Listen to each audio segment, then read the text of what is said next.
El violento ataque a alias JR en el Triunfo deja 2 muertos y 5 heridos, entre ellos un niño de 7 años. Hay 13 detenidos. CONAIE y otras organizaciones sociales se reúnen en Quito y piden a la Corte Constitucional que admita el juicio político contra el presidente Lasso. El paro nacional dependerá de dicha resolución. La oposición presentó con errores el pedido de juicio político al presidente de la República y cerca de la medianoche los corrigió. El gobierno asegura que no hay sustento para el proceso. 9 funcionarios del municipio de Guayaquil rendirán versión en la Fiscalía tras la desaparición de documentación sobre contratos de obras públicas. Amigos, bienvenidos a esta nueva emisión de Televistazo. ¿Qué tal, Gaby? ¿Cómo estás? Hola, Estefi, amigos, buenas tardes. Vamos a empezar con los detalles sobre la intensa balacera registrada en el Triunfo, en Guayas.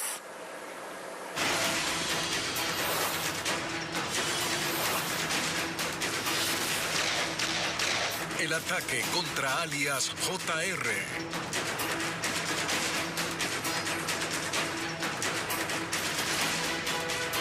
Y es que un niño de apenas 7 años es uno de los 5 heridos que dejó el enfrentamiento armado entre 2 organizaciones criminales en el Triunfo, en la provincia del Guayas. Y ocurrió cuando sujetos atacaron a Junior Roldán, uno de las cabecillas de los choneros. Merlin Ochoa viajó al lugar, nos informa que hay 13 personas detenidas a quienes se les han decomisado ya sus fusiles y armas de fuego.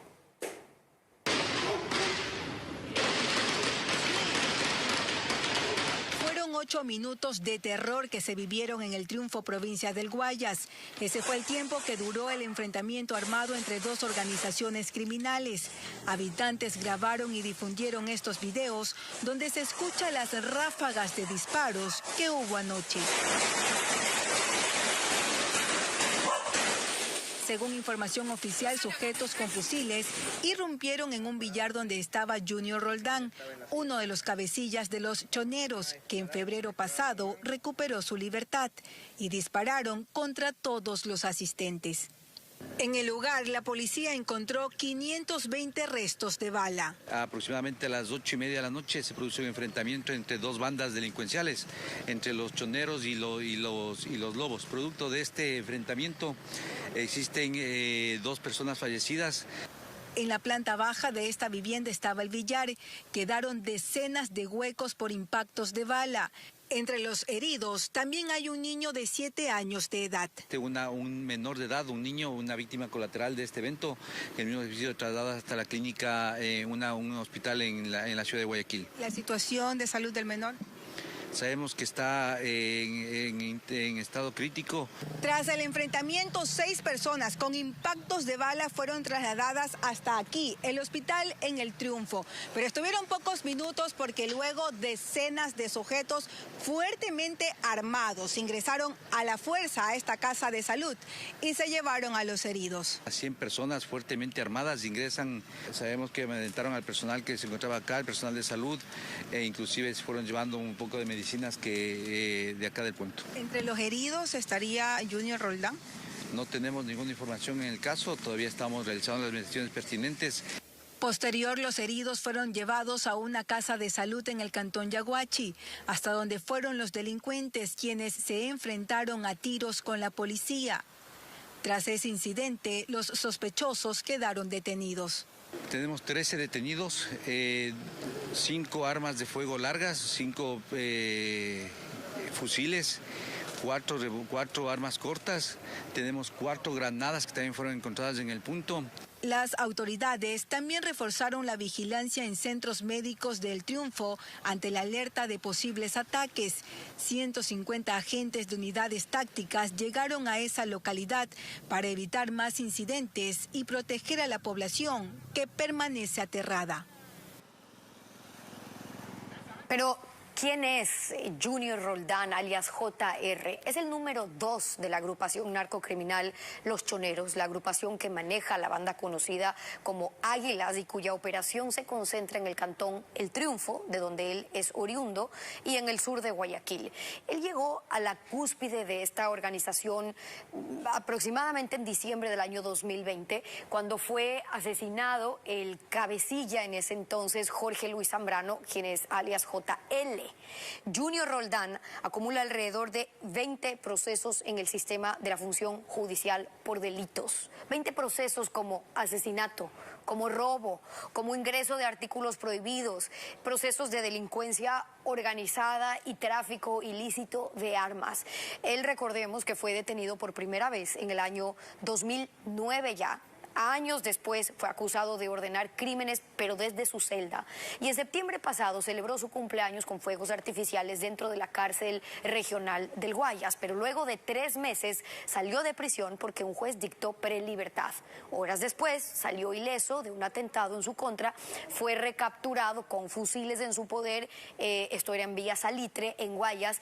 Y la liberación, después, más reciente, ocurre el 14 de febrero pasado. De inmediato se refugia en su ciudad natal, donde anoche es que ha sido blanco de este atentado.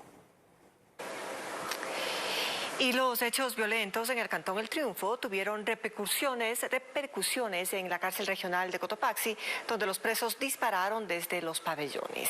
Y eso causó nerviosismo en los familiares de los reos, que temen violentos incidentes en las prisiones. Por eso se redobló la seguridad en los reclusorios del país. Diego Cuenca nos informa que al menos durante esta mañana no hubo incidentes. Anoche los reos dispararon al aire por al menos 1 hora. Desde los pabellones de máxima y mínima seguridad de la cárcel regional Cotopaxi, ante el rumor de que JR, uno de los cabecillas de los choneros, había fallecido, la gobernadora de esa provincia explicó el incidente. Nos dicen que presuntamente puede ser fuegos artificiales, otros manifiestan que pudieron haber sido armas de fuego. Lo cierto es que la utilización de ese armamento, que no ha sido decomisado, causó nerviosismo en los familiares de los presos, que temen que los atentados en el Cantón El Triunfo en Guayas provoquen una repercusión violenta en las cárceles. Ayer de noche sí me dijo que ha habido peleas, que he estado oyendo gritos, todo. Ahorita como no me comunico todavía no sé. Por ahora todo está tranquilo, sin embargo se redobló la seguridad de policías y militares en los exteriores de los centros penitenciarios del país, en especial de los más peligrosos como la penitenciaría de Litorales, en Guayaquil. No, estamos preocupados porque puede pasar algo aquí, pues. En la cárcel regional del puerto principal, también una tanqueta militar y un camión con uniformados están alertas. Tenemos un promedio de 180 servidores policiales de las Fuerzas Armadas, es decir, 80 hombres que están colaborando en la parte interna y a la espera de que no exista ningún tipo de novedad. El contingente de prevención está activado porque entre el 2021 y 2022 ocurrieron 8 masacres dentro de las cárceles que dejaron 373 privados de libertad, asesinados. El presidente de la CONAIE, Leonidas Issa, y otros dirigentes indígenas pidieron a la Corte Constitucional que admita la solicitud de juicio político al presidente Guillermo Lasso. A esta hora, de hecho, se encuentran en la Casa de la Cultura analizando una posible movilización ante este organismo. Paul Romero nos trae el informe. Dirigentes de la CONAIE y otras organizaciones afines sesionan a esta hora en la Casa de la Cultura ecuatoriana. Aquí analizan una posible movilización a la Corte Constitucional el día que los 9 magistrados de este organismo traten el pedido de juicio político al presidente Guillermo Lasso. A la Corte Constitucional, escuche al pueblo. Miramos el día que esté en la Corte Constitucional, en el tiempo que esté en la Corte Constitucional, seguramente habrá algún apoyo popular frente al juicio político que debe avanzar en la Corte Constitucional. A la convocatoria llegaron representantes de al menos 12 colectivos sociales. Las organizaciones de base dijeron frente al incumplimiento y no al diálogo. Luego de la asamblea tomaremos una resolución de manera conjunta. Los dirigentes de la FEINE y FENOCIN, afines a la CONAIE, quienes protagonizaron los 18 días de movilizaciones en contra del gobierno en junio del año pasado, también exigieron a la Corte dar paso al proceso de juicio político. La remoción, en este caso de la presidencia, creo que por lo tanto nosotros siempre estaremos marcados en que se aplique las normas constitucionales. A esta reunión no asistió Gary Espinosa, quien se disputa la presidencia de la FENOCIN con otros dirigentes de este colectivo. El presidente de la Asamblea Nacional convocó para esta noche a las autoridades legislativas con el fin de verificar que la solicitud de juicio político contra el presidente de la República cumpla los requisitos para que continúe con su trámite. Mientras, los proponentes enviaron una corrección a la solicitud presentada ayer. Patricio Díaz con los detalles. A pocas horas de que se entregó la solicitud de juicio político contra el presidente de la República, el presidente de la Asamblea convocó al Consejo de Administración Legislativa para que se revise el cumplimiento de los requisitos y continúe con su trámite. La sesión se realizará a las 19:45 de este viernes. Pero a la vez, casi a la medianoche de ayer, los proponentes enviaron un oficio corrigiendo errores en su solicitud. Mencionaron mal el artículo de la Constitución que los faculta para el juicio político. Habían escrito el 131 y es el 129. Igualmente, señalaron el artículo 78 de la Ley Orgánica de la Función Legislativa y es el 86. ¿Pero de qué acusan al presidente de la República? La oposición dice que cayó en 2 delitos contra la administración pública, concusión y peculado. La concusión tratan de justificarla señalando el decreto mediante el cual nombró a Hernán Luque Lecaro como presidente de EMCO y lo mantuvo por más de un año. Aseguran los proponentes que conocía que el funcionario podía haber incurrido en actos de corrupción y no adoptó acción alguna orientada a evitarlo. En el caso de peculado mencionan el contrato de Flopec para el transporte petrolero con Amazonas Tanker Pool. Y señalan que el jefe de Estado supuestamente conoció y consintió la celebración de contratos de transporte petrolero en perjuicio de fondos públicos. Entre los 20 argumentos que incluyen está el informe legislativo del caso Encuentro, notas de medios de comunicación, decretos y oficios de diferentes instituciones. Que no tienen elementos probatorios que determinen que esto fue una orden o una ejecución del propio presidente de la República. Al igual que el bloque oficialista, mediante comunicado el gobierno rechazó la solicitud de juicio político. Insisten que no existen los elementos para el proceso. Señala que el único objetivo es atentar contra la institucionalidad del Estado ecuatoriano y la democracia misma. Si el Consejo de la Administración Legislativa confirma el cumplimiento de requisitos, deberá remitir el documento a la Corte Constitucional para que emita dictamen de admisibilidad o no. Y en lo más destacado del mundo internacional, la Corte Penal Internacional ha emitido este viernes una orden de captura contra el presidente ruso Vladimir Putin por crímenes de guerra cometidos en Ucrania. Putin es señalado como responsable de la deportación ilegal de menores de edad y su traslado desde Ucrania hacia la Federación Rusa. El anuncio lo hizo el presidente de la Corte Penal Internacional. Today, 17th of March 2023. Hoy, 17 de marzo de 2023, la Corte Penal Internacional emitió 2 órdenes de arresto en la situación de Ucrania para Vladimir Putin, presidente de la Federación Rusa, y para María Vova-Belova, comisionada de la Oficina del Presidente Ruso para Derechos de los Niños por los presuntos crímenes de guerra de deportación de niños de los territorios ocupados de Ucrania a la Federación Rusa. La orden responde a la denuncia de que varios niños fueron separados de sus familias y enviados a hogares rusos para convertirlos en ciudadanos de ese país. Otros fueron alistados en campamentos en los que se les reeduca, reforma e incluso entrena militarmente. Moscú asegura que se trata de un programa infantil como medida humanitaria para proteger a los niños de la guerra. Los delitos se cometieron presuntamente en el territorio ocupado por rusos en Ucrania desde el 24 de febrero de 2022. El derecho internacional prohíbe a las potencias ocupantes trasladar a civiles del territorio en el que viven a otros territorios. Los niños disfrutan de protección especial en virtud de la Convención de Ginebra. Sin embargo, el tribunal con sede en La Haya recordó que no tiene una fuerza policial propia para hacer cumplir estas órdenes. La Corte Internacional está haciendo su parte de trabajo como Tribunal de Justicia. Los jueces emitieron órdenes de arresto. La ejecución depende de la cooperación internacional. Por ahora, Rusia ha respondido que no es parte del Estatuto de Roma, de la Corte de La Haya, y no tiene obligaciones con el alto tribunal. El anuncio ocurre un día después de que una comisión de investigación de Naciones Unidas acusara a Rusia de cometer crímenes de guerra en Ucrania, incluidos homicidios intencionales, ataques contra zonas de civiles y torturas.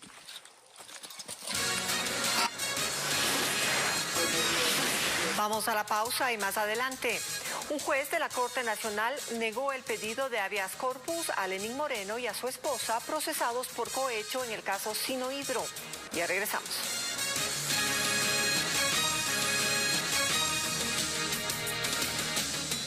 Un juez resolvió esta mañana el pedido de habeas corpus que presentó la defensa del expresidente Lenín Moreno y de su esposa, ambos procesados por presunto cohecho en el caso Sinohydro. Escuchemos a Francisco Garcés, quien sigue la diligencia en la Corte Nacional. Un tribunal de la Corte Nacional de Justicia negó el pedido de habeas corpus preventivo presentado por el expresidente Lenín Moreno y su esposa Rocío González, quienes están radicados en Paraguay. Con esta decisión queda en vigencia todavía las medidas alternativas dictadas por esta misma Corte en el denominado caso Sinohydro. Es decir, que el expresidente Moreno y su esposa se presenten aquí en Quito, en la Corte Nacional de Justicia, cada 15 días. Recordemos que esta fue una decisión, como decíamos, dentro del caso Sinohydro, en el que se investiga la entrega de 76 millones de dólares en sobornos por la construcción del proyecto hidroeléctrico Coca-Codo Sinclair. Esa presentación es casi imposible de cumplir por las consecuencias médicas que hoy fueron expuestas, por las historias clínicas, por la atención médica en urgencias de hace 2 meses que tuvo el señor Lenín Moreno en Paraguay. Ahora la defensa tiene un plan B, digámoslo así, que será ejecutado el día lunes, cuando se realizará en esta misma Corte la audiencia para revisión de medidas cautelares. No solo se analizará el caso del expresidente y su esposa, sino de al menos 26 de los 37 procesados en el caso, que tienen diferentes medidas dictadas por esta Corte.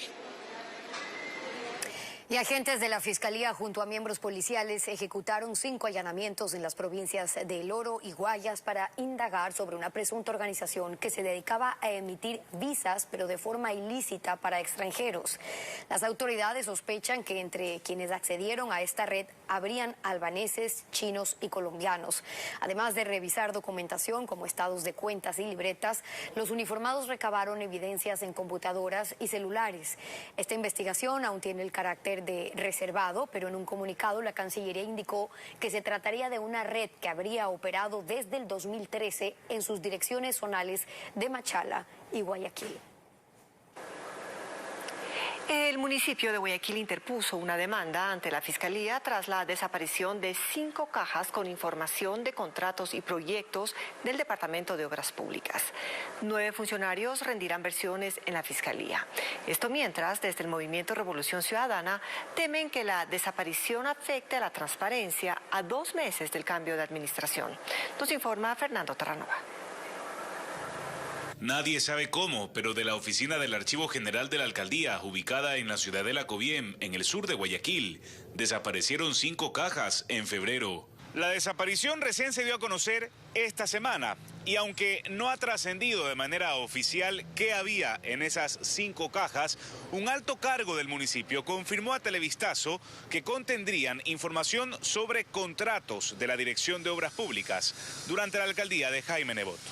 Fue el mismo Cabildo que informó sobre la desaparición a través de un comunicado en el que se señala que debido a la sustracción de documentación física correspondiente a la administración anterior, la entidad ha interpuesto una denuncia en la Fiscalía para que se realicen las investigaciones pertinentes. Agregan que es importante aclarar que todos los documentos, incluidos los sustraídos, cuentan con respaldo digital, por lo que la pérdida no afecta al normal desenvolvimiento administrativo del municipio de Guayaquil. Pero para la concejal del Movimiento Revolución Ciudadana, Lidice Aldaz, eso no quita la preocupación de que esto afecte la transparencia. Yo he presentado un requerimiento, un oficio de requerimiento pidiendo que se haga un inventario sobre todo esto también, que se revise exactamente y se transparente a la ciudadanía qué exactamente es lo que se ha sustraído. Y al mismo tiempo que se haga una revisión de la cadena de custodio que seguramente tenía que existir acá. Solicitamos una entrevista al municipio de Guayaquil para profundizar en el contenido de las cajas desaparecidas y conocer cuáles serán los procesos administrativos internos, pero nos respondieron que no hablarían con la prensa para no entorpecer la investigación en curso. Esto ocurre cuando faltan menos de 2 meses para el cambio de alcalde y en medio de una transición accidentada.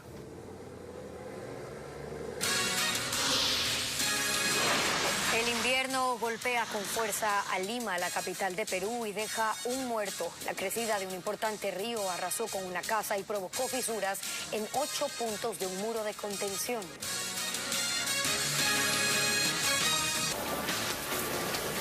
En el sur del país, la creciente del río Ambocas, que divide a las provincias de Loja y El Oro, destruyó casas e inundó sembríos, dejó más de 30 emprendimientos turísticos afectados en los cantones Chaguarpamba y también en Portobelo. Una alerta que se mantiene en la zona tras este desbordamiento, y Alejandra Sánchez nos cuenta más.